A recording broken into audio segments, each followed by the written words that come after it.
Jyväskylä, c'est ce qu'il est convenu d'appeler en langage imagé un trou paumé au fin fond d'une des innombrables forêts finlandaises. Mais Jyväskylä, une fois l'an, devient l'épicentre d'un drôle de phénomène. Le rallye des 1000 lacs, qui ne connaît pas d'équivalent dans le calendrier du championnat du monde des rallyes.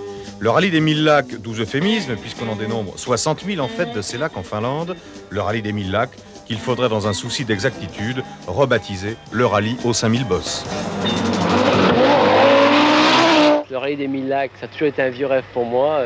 Ça a été toujours le rallye que j'ai souhaité venir faire parce que je sais que c'est le summum de pilotage. Il y a des plateaux exceptionnels. Ça a toujours été le rallye qui a rassemblé le plus grand nombre de grands pilotes mondiaux et je tenais absolument à participer à cette épreuve. Et j'espère bien revenir régulièrement justement pour un jour pouvoir lutter contre eux parce qu'on sait que c'est un rallye qu'il faut absolument travailler pour être dans le coup. Pourquoi une seule voiture? Le rallye des 1000 lacs, c'est un terrain qui convient, je pense, uniquement aux pilotes finlandais. Dans l'équipe, nous n'avons qu'un seul pilote finlandais et il est le seul représentant de Peugeot Talbot Sport au départ. Ce que j'espère surtout, c'est me battre pour la place de premier non scandinave, mais j'enlève quand même Michèle Mouton parce que je la considère déjà comme une scandinave parce que ça fait sa 4e participation et je l'ai vu procéder en reconnaissance. J'ai déjà vu hier dans la spéciale d'essai et on peut dire qu'elle est capable maintenant de se battre avec les meilleurs. Après 3 ans effectivement de conduite, je commence à connaître un petit peu les spéciales, mais malgré tout, c'est encore quelque chose qui est pas inné. Il faut encore rouler. J'ai fait plus de 10 000 km de reconnaissance et pour essayer de prendre ce rythme qui est si spécial, essayer d'adopter cette conduite qui est comme une danse, qui est quelque chose où on va très très vite et c'est toujours quelque chose qui me demande encore de faire des efforts. Mais vraiment, c'est un sentiment fantastique. J'aime beaucoup ce sport.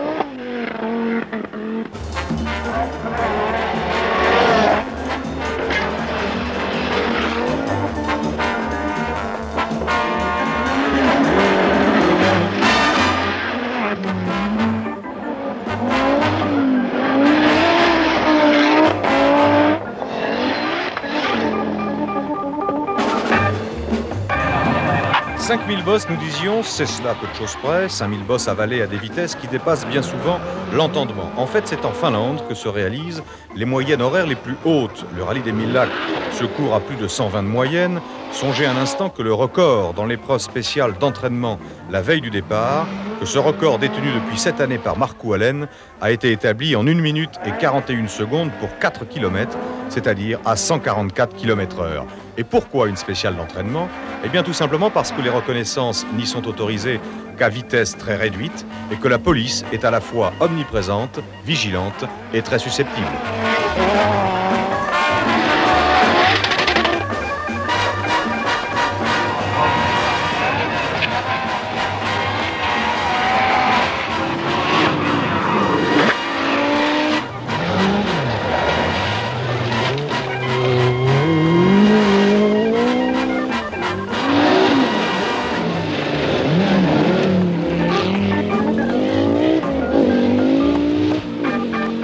Cette année-là, Michèle Mouton ne pourra pas prétendre battre le record envié de premier pilote non scandinave. Il restera encore la double propriété de Paddy Hopkirk, 6e en 65, et de Russell Brooks, même classement en 82. 2 tonneaux, l'Audi Quattro fait grise mine. L'arrière est parti, j'ai fait un tête à queue et dans le tête à queue j'ai touché quelque chose, je ne sais pas quoi, sur la droite qui m'a fait faire 2 tonneaux. Et puis voilà, ça s'est arrêté là.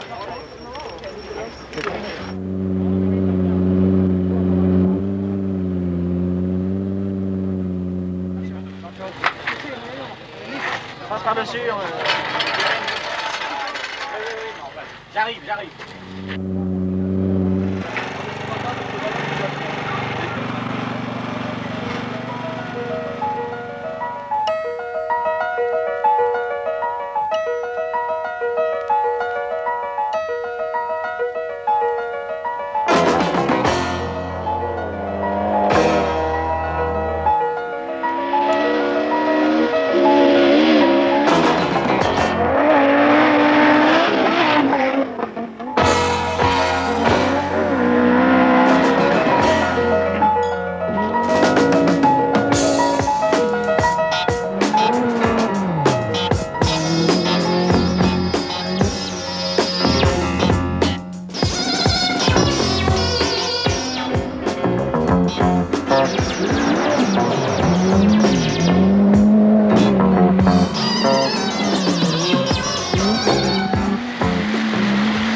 Mais c'est une fois de plus un Finlandais qui s'imposera, un Finlandais volant bien sûr, devant un autre Finlandais et un autre Finlandais, ce qui nous donne Vatanen, Allen, Toivonen.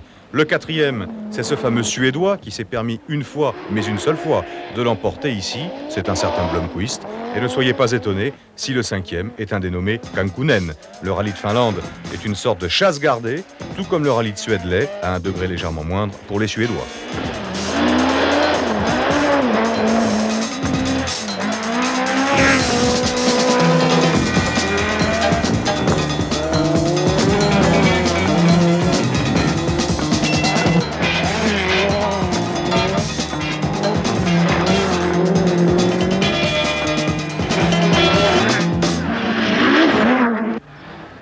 Et donc l'édition 84 des 1000 lacs restera dans les mémoires comme la date d'un avènement, celui bien précoce de la 205 Turbo 16, celui d'une nouvelle technologie.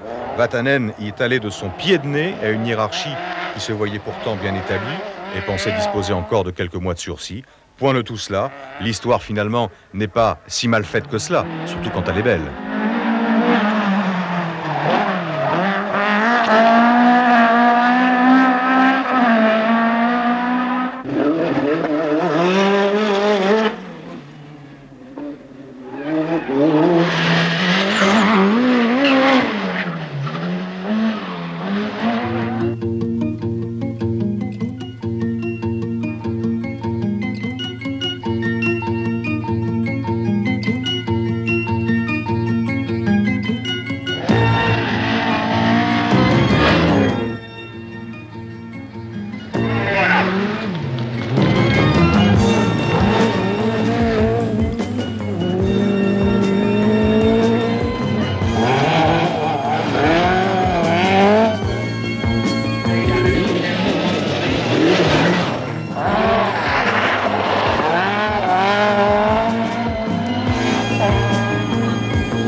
Et la nature a beau avoir repris ses droits, tout ceci n'était pas une illusion.